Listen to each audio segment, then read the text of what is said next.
The world that we see inside Tom exists totally digitally, but 80% of that world is actual physical models that were made by hand and then digitally scanned in.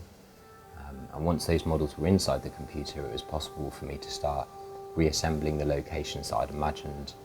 in my mind and to start choreographing the camera and the characters within that world. And as a choreographer, one of the things which has drawn me most to film as a format is that it gives the director the possibility to frame the eye of the viewer. And this brings the potential for choreographing environments and people, not only by their form and their movement, but how the viewer's eye moves within that relationship. And in fact, within Tom, there's only about 8 shots out of the 200 plus shots that are in the film that actually have no movement whatsoever in them. Having a digital camera that can fly anywhere and do any movement made the possibilities for exploring this relationship almost limitless, with the only caveat to that being that in order to put people into that world, I had to film them on a green screen stage and place the people into that 3D space. And this in itself brought quite a lot of challenges. Firstly, in the work, I needed to act out over 70 different characters or versions of myself and film tens of shots with my nephew Eben, who is also in the piece. And a lot of these shots required having green screen objects and sort of architectural elements constructed for the characters to interact with. For example, in the cliff scene where the boy has to climb down the rock face, a proxy to that had to be constructed in the studio for Eben to climb down.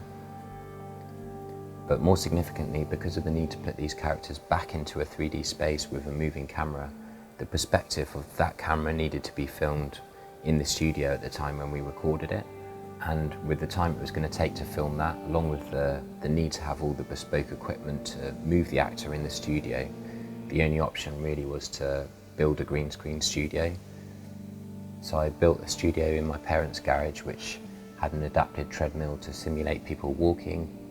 and a revolve powered by wheelchair motors to recreate the camera moving around those characters.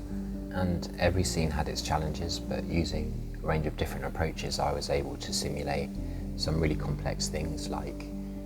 through using a flying harness I was able to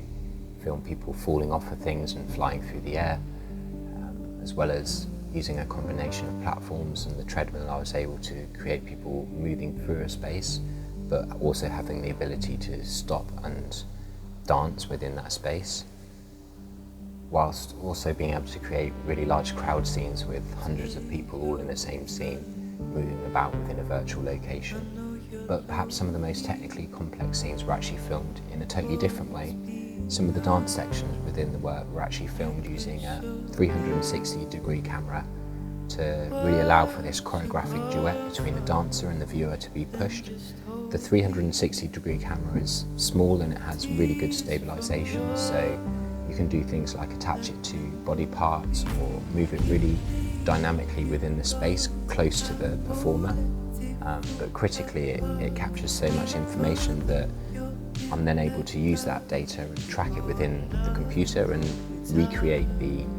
path that the camera actually took, and then use this in a virtual environment.